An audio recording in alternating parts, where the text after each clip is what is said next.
Dave approaches. He glances at the crowd. Did you see that? Did you see what I just did? I did it. Horvath watches from the curio shop window and sees Dave wearing Merlin's ring. It can't be. 2 NYPD cruisers arrive on the scene.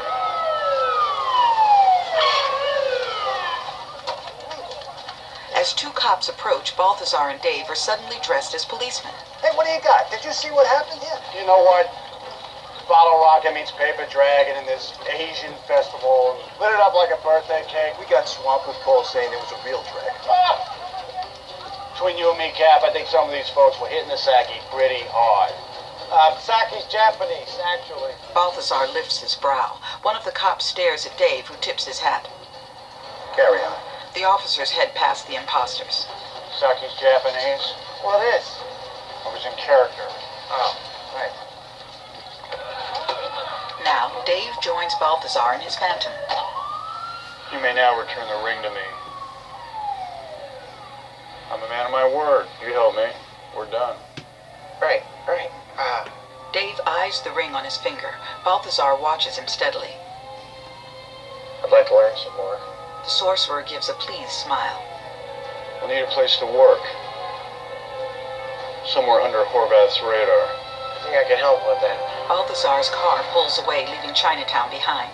Now we descend past a steel buttress to Dave's spacious underground laboratory. Now this was originally a subway turnaround. They let me work down here because some of my experiments skew a bit dangerous. Oh, my professor has a hookup, so nobody knows we're down here. Balthazar sets the Grimhold down, and it becomes invisible.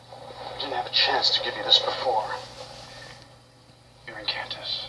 He presents a matchbox-sized book. I remember it being bigger. Pocket edition. He unfolds it repeatedly. This is our textbook.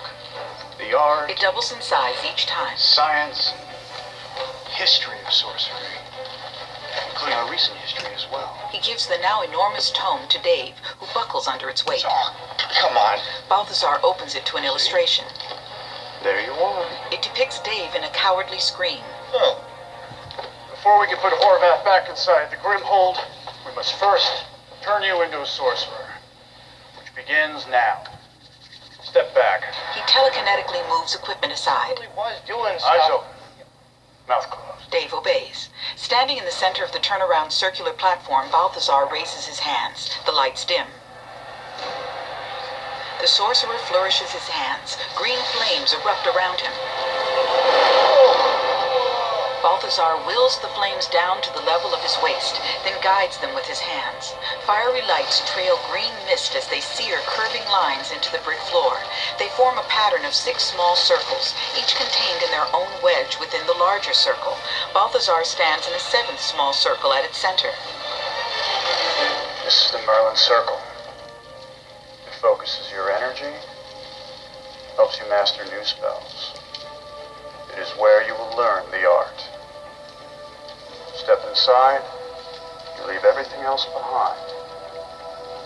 Once you enter, there is no going back. So I should probably pee first. Better safe than... I can hold it. Picking his way over the now ankle-high green flames, he joins Balthazar at the circle's center. I am Balthazar Blake, Sorcerer of the 777th degree. And you are my apprentice. Sweet. Later, Your ring, not a piece of jewelry, projects the electrical energy of your nervous system into the physical world. Without his ring, the sorcerer is powerless. The only other thing a sorcerer needs is a nice pair of pointy shoes. he tosses some to Dave. Your rubber soles block the current. Plus it helps to look classy. These are old man shoes. He notices Balthazar wearing an identical pair. Excuse me. I love them. A lot. Now, a neon sign over a burger stand reads, "The Corner." A figure with a walking stick approaches as two customers leave with their order. Inside, the fry cook pauses. On the griddle, pentagrams sear themselves into the tops of two burgers.